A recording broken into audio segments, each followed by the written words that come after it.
केंद्र अभिसारी त्वरणे केंद्र अभिसारी त्वरणे केंद्र अभिसारी त्वरणे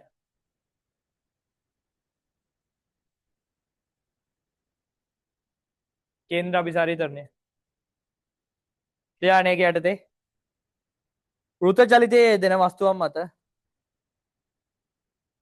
वृत्तचलिते येदेन वृत्तचलिते येदेन वस्तुवं मत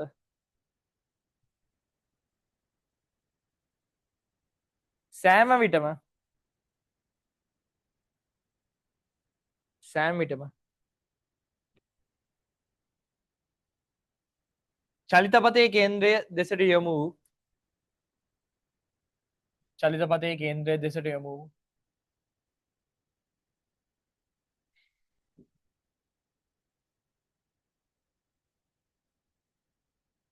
තොරණයක් ක්‍රියාත්මක වේ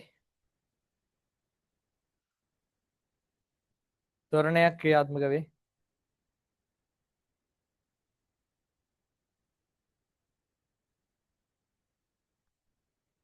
මෙම තොරණයට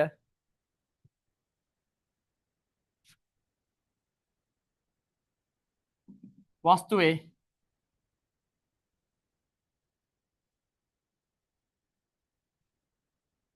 කේන්ද්‍ර අභිසාරී තොරණය යයි කියනු ලැබේ නැත්තම් අරිය තොරණය යයි කියනු ලැබේ කේන්ද්‍ර අභිසාරී නැත්තම් අරිය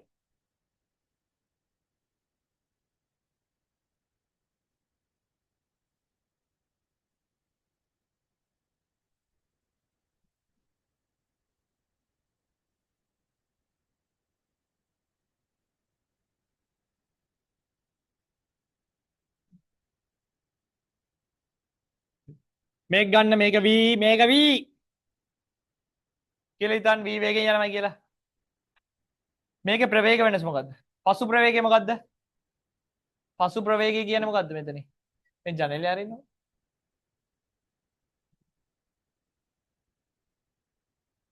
ආය අරක විතර තරයි පසු ප්‍රවේගය මේ තියෙන පසු වේග පසු ප්‍රවේගය මේ තියෙන පෙර ප්‍රවේගය එහෙනම් පසු ප්‍රවේගය ඍණ පෙර ප්‍රවේගය මොකෝ වෙන්නේ මේකේ අනිත් පැත්තට මේක එනවා පැහැදිලිද ඇයි ඍණ වතාවක් මේ ඊතලේ මේ පැත්තට දනයිනේ ක්ලියර්ද ආයෙනම් මොකද්ද වෙන්නේ අපි දැන් දෛශික ත්‍රිකෝණ නියම යනු මේක ඉවර වුණා ඉවර වෙච්ච තැනින් මේක ස්ටාර්ට් වුණා මොකෝ වෙලා තියෙන්නේ සම්ප්‍රයුක්තය මේක v මේක v මොකද්ද මේක මූල දෙකයි v තේරුණාද මූල දෙකයි v ආව නේද ඔයාලට පේනවද ඒක ඇවිල්ලා තියෙන්නේ මේ කේන්ද්‍රය දෙසට කියලා එහෙනම් මොකද්ද හැමතිස්සෙම ප්‍රවේග දෙකක වෙනස කේන්ද්‍රය දෙසට යොමු වෙනෝනේ කේන්ද්‍ර අභිසාරී තරණයේදීත් වෙන්නේ අපි දන්නවා දැන් මේ ප්‍රවේග වෙනස ඇවිල්ලා මූල දෙකයි v නේ නේද ඒක බෙදනවා කාලේ මොකද්ද වෙන්නේ ත්වරණයක් එනෝනේ ප්‍රවේගය වෙනස් වීමේ ශීඝ්‍රතාවයක් එනෝ නේද හවුද නැද්ද ඔව් අපි මේක අර දාගමු මේක 90ක් වෙන්න දාගමු ලියා ගන්නකො මේක ඇඳ ගන්නකො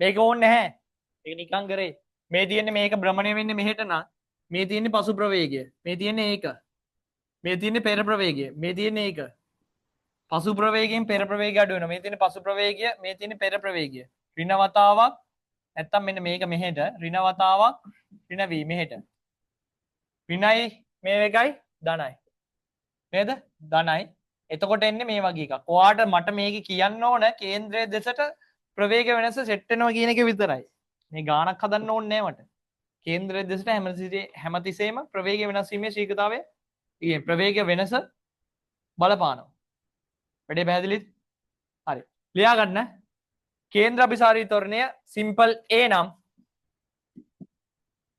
කේන්ද්‍ර අභිසාරී ත්වරණය සිම්පල් a නම් සිම්පල් a කියන එක සමානයි v වර්ගයට r වේ සිම්පල් a කියන එක සමානයි v වර්ගයට r වේ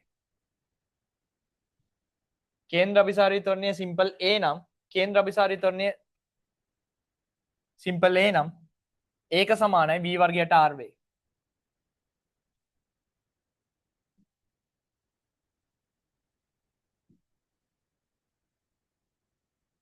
හරිද? ඊට පස්සේ අහගන්න v සමානයි r ඔමෙගානේ. එහෙනම් A කියන එක සමානයි r ඔමෙගාගේ සම්පූර්ණ වර්ගය බෙදීම r. වැඩේ පැහැදිලිද? v සමානයි r ඔමෙගානේ. එහෙනම් r ඔමෙගාගේ වර්ගය බෙදීම r. එහෙනම් A කියන එක සමානයි මොකද්ද? r වර්ගයේ ඔමෙගා වර්ගය බෙදීම r. එහෙනම් මොකද්ද? A කියන එක සමානයි r ඔමෙගා වර්ගය. මේකත් මතක තියාගන්න. සිම්පල් A කියන එක සමානයි r ඔමෙගා වර්ගය. ගුරුත්වාකර්ෂණ ශේෂ්ත්‍රය වල මේක පාවිච්චි වෙනවා. සෑහෙන්න දැන් කරපු කට්ටිය දන්නවා මේක මේ දෙකේ භාවිතය. කොච්චර ඕනද කියලා. මේ පාඩම දුවන්න බෑ අන්තිම හරිය. මේක නැතුව.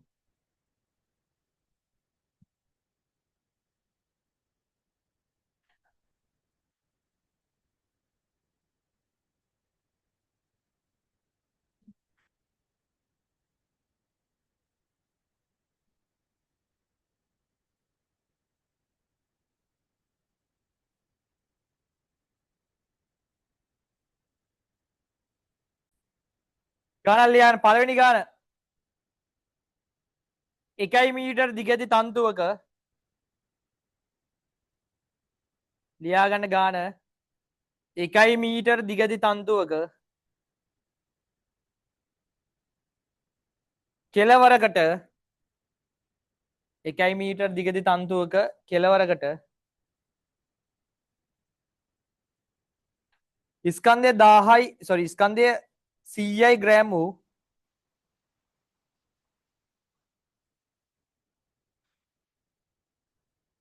ස්කන්ධය 100යි ග්‍රෑම් වූ අංශුවක් අමුණා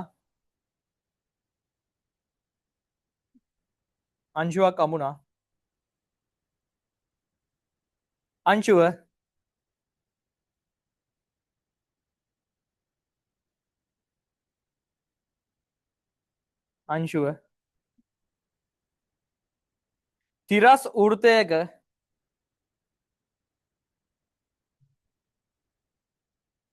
තිරස් වෘතයක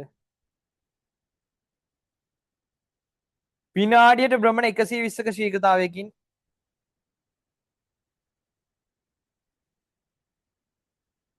විනාඩියට භ්‍රමණ 120ක ශීඝ්‍රතාවයකින්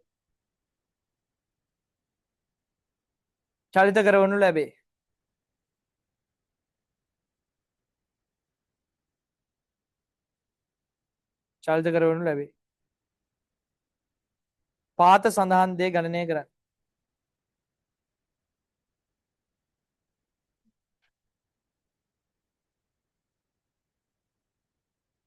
පළවෙනි එක අංශුව චලිත වන කෝණික ප්‍රවේගය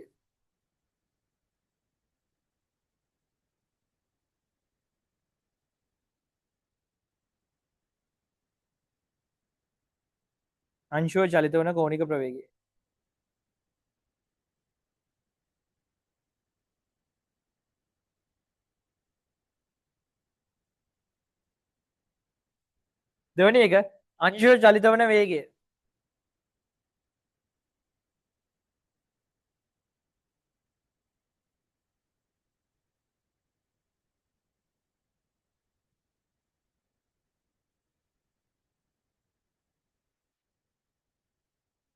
ඊළඟට තුන්වෙනි එක අංශුව ලක්වන කේන්ද්‍ර අபிසාරී ත්වරණය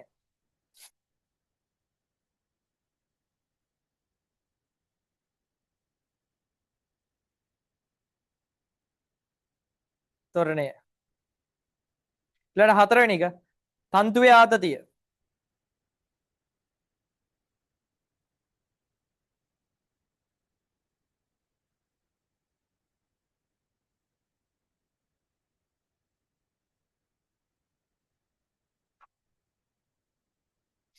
ඊළඟ පස්වෙනි එක චලිතයේ ආවර්ත කාලය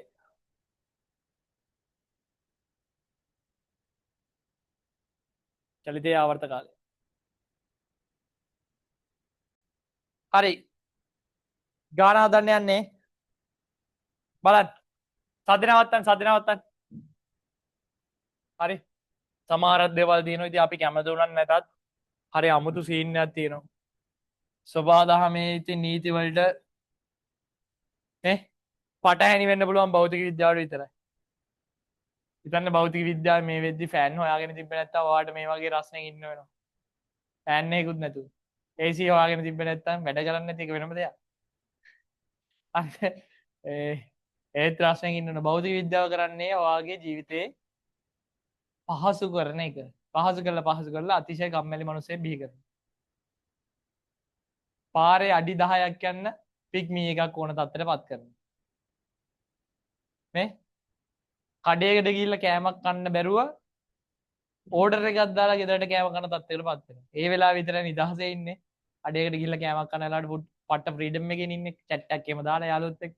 ඒක හැම එකක්ම ඔන්ලයින් වැඩෙත් එක්ක වැඩේ වර්චස් කරගන්නව දැන් ඉන්න සමාජය. ක්‍රිකටුත් ගේම් නේ ගහන්නේ. ක්‍රිකට් ෆිසිකලි ගහන්නේ නැහැ. ගේම් එකක් තමයි ගහන්නේ ක්‍රිකට්. දෙපැත්ත බෙදලා ගේම් ගහන ඉන්ටර්ල් එකට 26 තමයි වැඩේ. මන් දන්නේ උඹලා ජෙනරේෂන් එක හරි මෙන්න මේ ගාන බලාගනි. වෘත චලිතේවත් අඩුම පුළුවන් වෙයිනේ. හරි. පොන්චිල්ලාවක් හරි ඉස්සරහට පොඩි එකට හදලා දෙන්න නේ. බලන්න.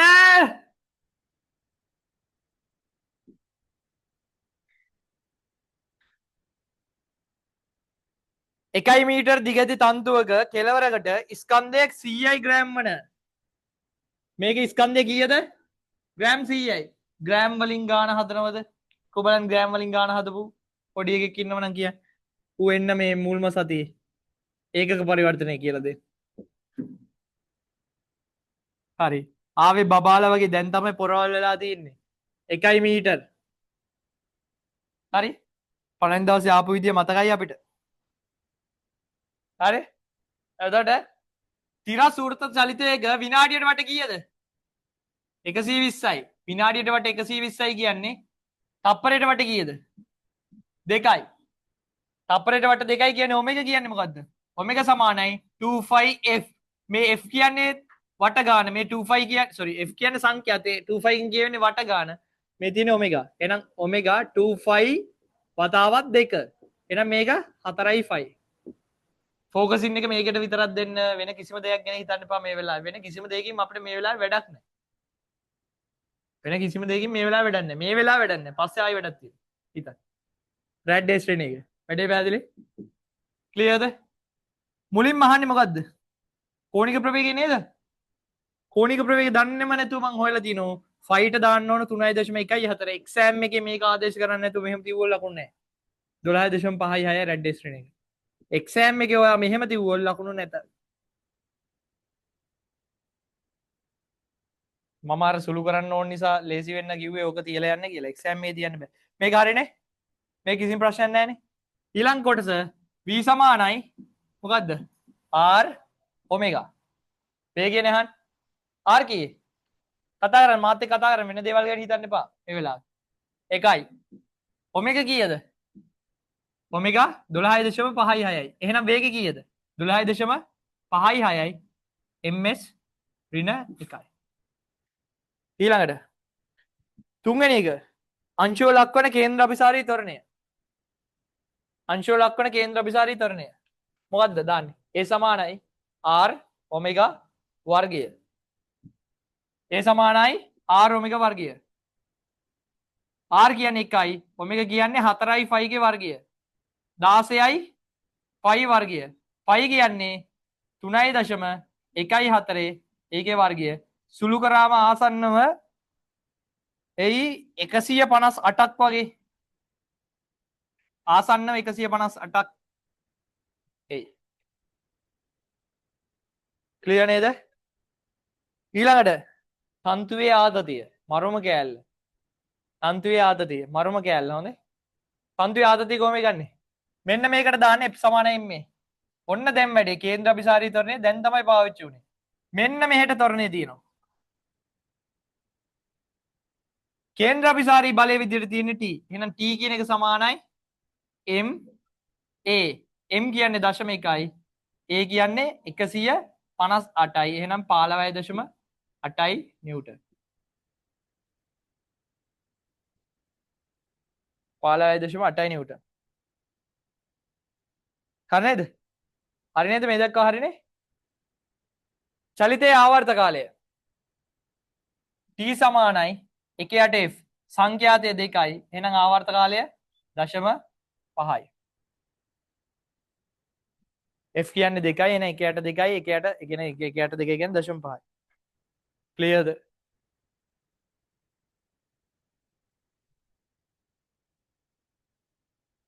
හරි ඊළඟට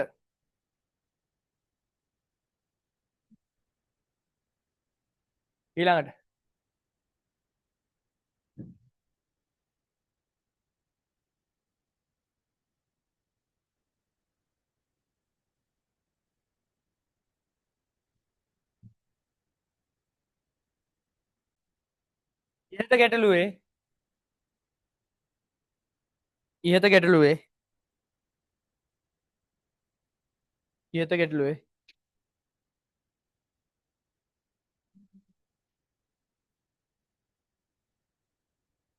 ඉහත ගැටලුවේ තන්දුවේ දිග අර්ධයක් කොට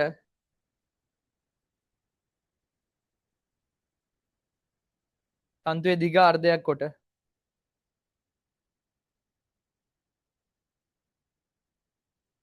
තන්තුවේ දිග අර්ධයක් කොට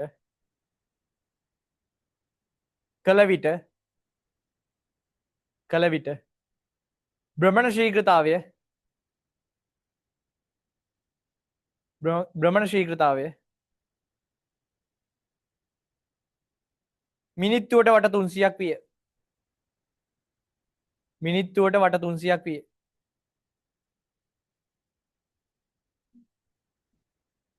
මිනිත්තුවට වට 300ක් විය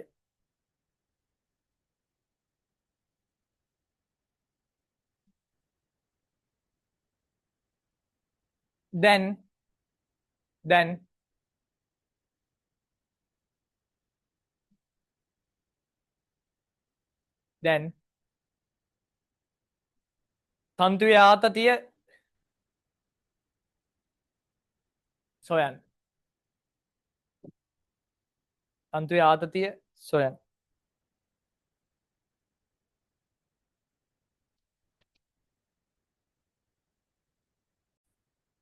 මේකේ වෙනස් වෙන සාධක තමයි ඔමෙගා වෙනස් වෙනවා ආන්න සද්ද නවත්තන්න මේකේ ඔමෙගා කියන එක සමානයි 25f නේ වෙන දේවල් ගැන හිතන්න එපා වෙන කිසිම ෆැක්ටර් එකක් මේ වෙලාවේ අදාළ නැහැ මම ඊට කලින් කිව්වනේ දැන් මේ මොහොතේ ඔයාට බඩගිනි වෙන්න පුළුවන් රස්න වෙන්න පුළුවන් ඔලුව රිදෙන වෙන්න අහගන්න මේ මොහොතේ ඔයාගේ ඔලුවට එක එක ඒවා එන්න පුළුවන් බඩගිනි රස්නේ ඔලුව රිදෙනවා තේරෙන්නේ ඒ ඔක්කොම අමතක කරලා දාලා මං කියන දේ විතරක් අහුම්කම් දෙන්නකෝ මං කියන දේ විතරක් හිතන්නකෝ මං කියන දේ විතරක් ඔමෙගා සමානයි 25f නේ මිනිත්තුවට වට 300 කියන්නේ තප්පරයකට වට කීයේ 300 බෙදීම 60 තප්පරයකට වට කීයේ 5යි වෙන කිසිම දෙයක් හිතන්න බෑ චැලෙන්ජ් එකක තමන්ට අවංක වෙලා බලන්න වෙන දේවල් හිතෙනවා නම් අවුල් 25 වතාවක් 5 එහෙනම් මොකද 10යි 5 ඔමෙගා කියන එක කිසිම ප්‍රශ්නයක් නැහැනේ නේද අපි දන්නවා ත්වරණය කියන්නේ a කියන එක සමානයි r ඔමෙගා වර්ගය දැන් r කියන්නේ දිගෙන් අර්ධයක් 0.5යි ඔමෙගා කියන්නේ 10යි 5 ගේ වර්ගය 0.5යි මට 5 වර්ගය 10ක් කියලා ගන්න කිව්වනම් ලේසි චික් මේක 50යි 5 වර්ගය මම 5 වලින් තියන්නම් ආන්සර් එක 50යි 5 වර්ගය තේරුණාද වැඩේ ඊට පස්සේ අපි දන්නවා මේකට කේන්ද්‍ර අபிසාරී බලයක් නැහන්නේ මේක mg මේක t එහෙනම් කේන්ද්‍ර අபிසාරී බලය කියන එක ගන්න පුළුවන් මේ පැත්තෙන් අඳින්නම් මේක mg මේක t එහෙනම් f සමානයි m දැම්මොත් කේන්ද්‍ර අபிසාරී බලය කියන එක ගන්න පුළුවන් මොකද්ද m වතාවක් a කියන්නේ 50යි 5 වර්ගය මේක t එහෙනම් t කියන එක සමානයි m කියන්නේ කීයේ 0.1යි මේක 50යි 5 වර්ගය එහෙනම් සුළු නම් මොකද්ද 5යි 5 වර්ගය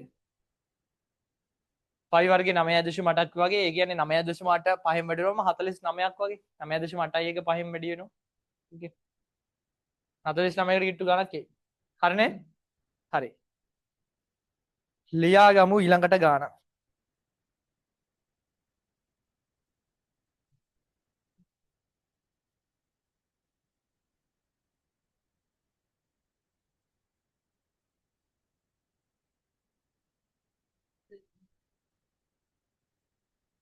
අයින මම පස්සේ එන්නම්.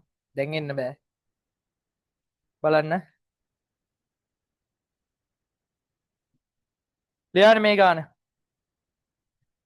මං එන්නම් ප්‍රශ්න වලට උත්තර දෙන්න දැන් එනවා. මේ ගාන ලියගන්න.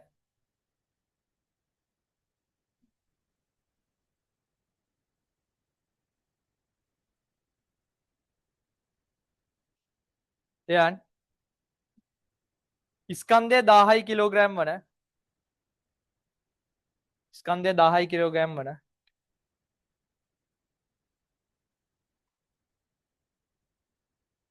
මෝටර් රථයක් මෝටර් රථයක්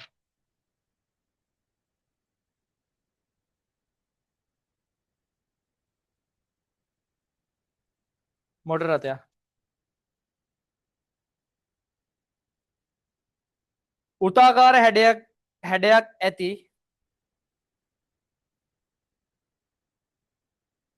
උතාකාර හැඩයක් ඇති තිරස් සමතල මාර්ගයක තිරස් සමතල මාර්ගයක 10 ms ශ්‍රේණික නියත වේගයකින් ගමන් කරයි.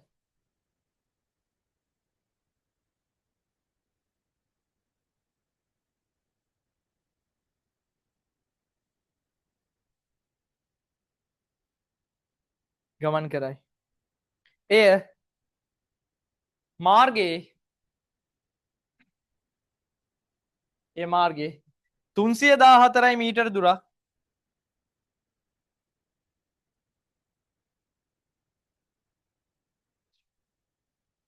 314 මීටර් දුරක්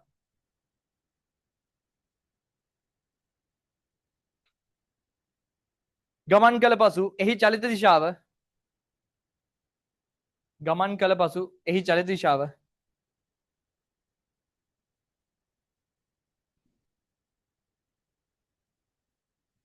අංශක 90කින් හැරේ.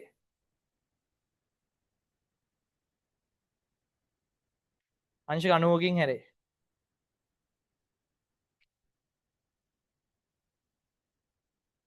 මෝටර් රථය මත ක්‍රියා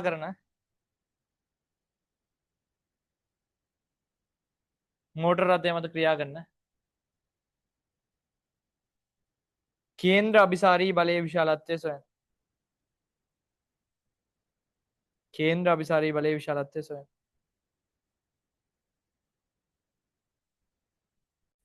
හරි අහගන්න සද්ද නවත්තන්න.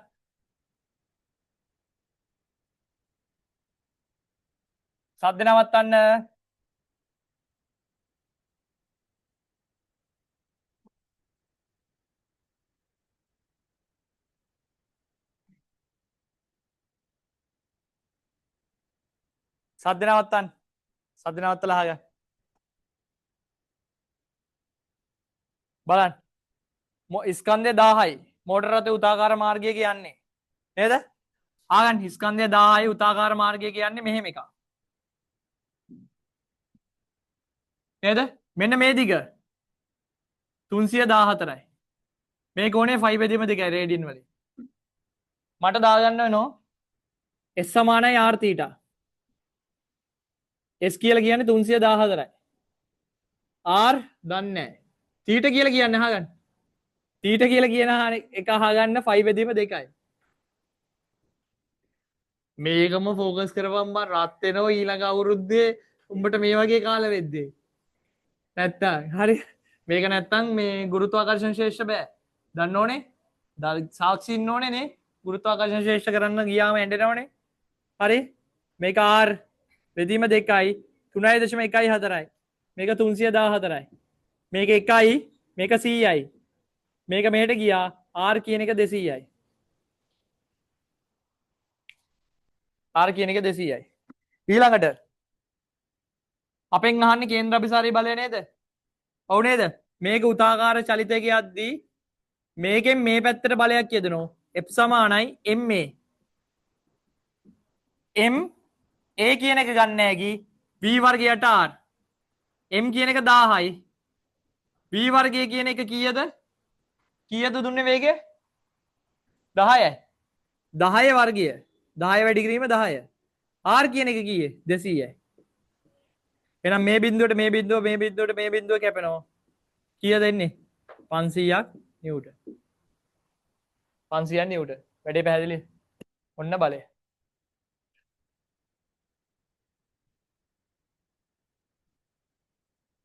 තියරි ටිකක් ලියන්න. තියරි ටිකක්.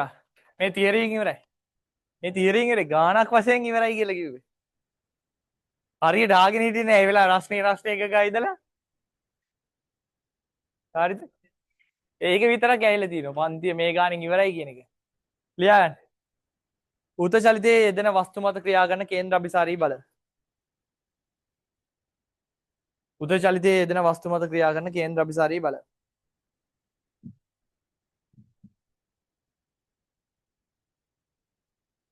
උත චලිතයේ වස්තු මත යෙදෙන ක්‍රියාත්මක වෙන කේන්ද්‍ර අභිසාරී බල. උත චලිතයේ යෙදෙන වස්තු මත ක්‍රියා කරන කේන්ද්‍ර අභිසාරී බල.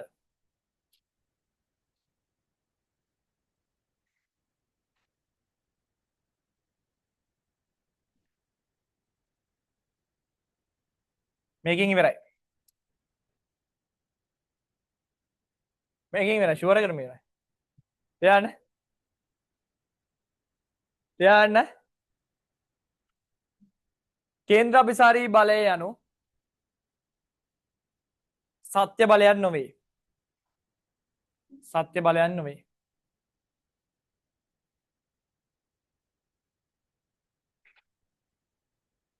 සත්‍ය බලයක් නොවේ.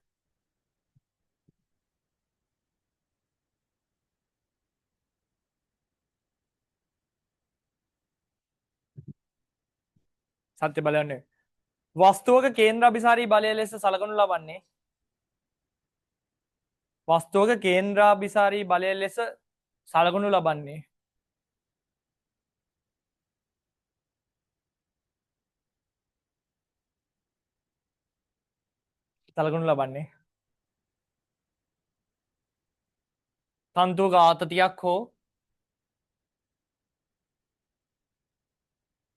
තන්තුවක ආතතියක් හෝ ඝර්ෂණ බලය හෝ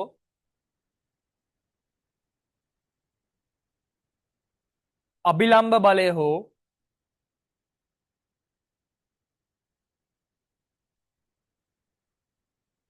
බලය හෝ නිව්ටන්ගේ ගුරුත්වාකර්ෂණ බලය හෝ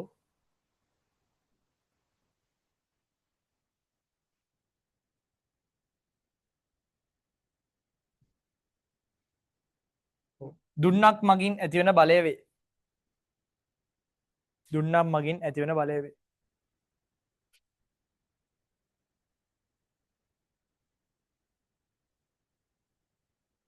ආගන්න චුට්ටක් මේකින් ඉවරයි. ඔන්න රථයක් තියෙනවා. රථය වංගුවක් ගන්න. ලිස්සල යන එක නවත්තන්නේ මොකද්ද? මේ ඝර්ෂණ බලය නිසා. නේද? එහෙනම් මේ වෙලාවේ කේන්ද්‍ර අභිසාරී බලය කවුද? ඝර්ෂණ බලය හේතු වෙනෝනේ නේ. ඝර්ෂණ බලය එක්ක ඇන්ගල් කරලා තිබ්බොත් අභිලම්බ බලයකුත් හේතු වෙනවා. නේද? එහෙනම් මේ වෙලාවේ කේන්ද්‍ර අභිසාරී බලය ඒ කියන්නේ F කියන එක සමානයි ma. F කියන්නේ මොකද්ද? mu mg. එහෙනම් ma මේ වෙලාවේ මොකෝ වෙලා තියෙන්නේ? කේන්ද්‍ර අභිසාරී බලය විදිහට ඇවිල්ලා තියෙන ඝර්ෂණ බලය නේද? හවුද නැද්ද? කතා කරන්නේ. ඔව්. ඔන්න මේ වගේ කේතුවක් තියෙනවා. මේ වගේ කේතුවක මං ස්කන්ධයක් මෙහෙම දානවා. ස්කන්ධයක් දැම්මම මේක උතාකාර චලිතයක යෙදෙන්නේ අර උතාකාර චලිතයක යෙදෙන්න අවශ්‍ය බලයක් තියෙනෝනේ. ඒකටනේ කේන්ද්‍ර අභිසාරී බලය කියලා කියන්නේ. මෙන්න මේක සංරචකය නේද දෙන්නේ. මේ තියෙන අභිලම්බ බලය. මෙන්න අභිලම්බ බලය. ඒකේ සංරචකයක් තිබ්බොත් නේද කේන්ද්‍රය දෙසට බලයක් දෙන්නේ. වෙන බලයක් නැහැ නේ. මං කියන දේ තේරෙනවද? මේ වෙලාවේ කේන්ද්‍ර අභිසාරී බලය මොකද්ද? අභිලම්බ මොකද්ද? බලය.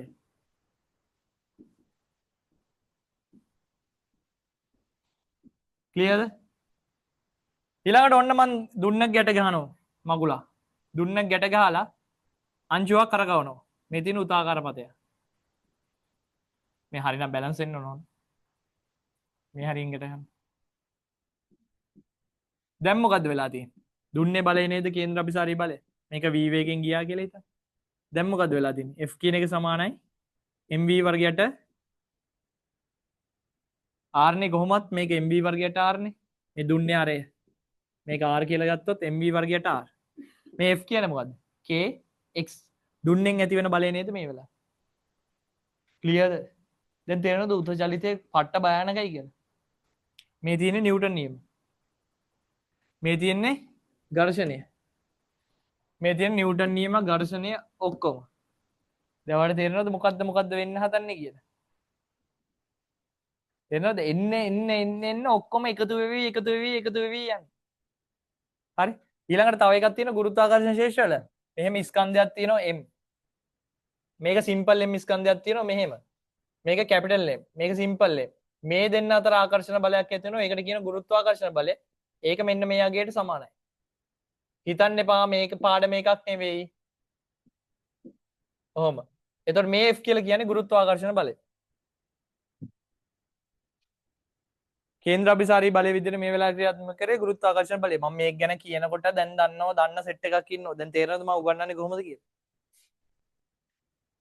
හරිද? ඔය තුන්වෙනි එක. ඊට පස්සේ දැන් ටිකට කලින් ගානක් හැදුවනේ මොකද්ද? තන්දුව ගැට ගහලා ස්කන්ධයක් මෙහෙම කර ගැව්වා. තන්දුවේ ආතතිය මේ තියෙන්නේ. මේක T මේක mg.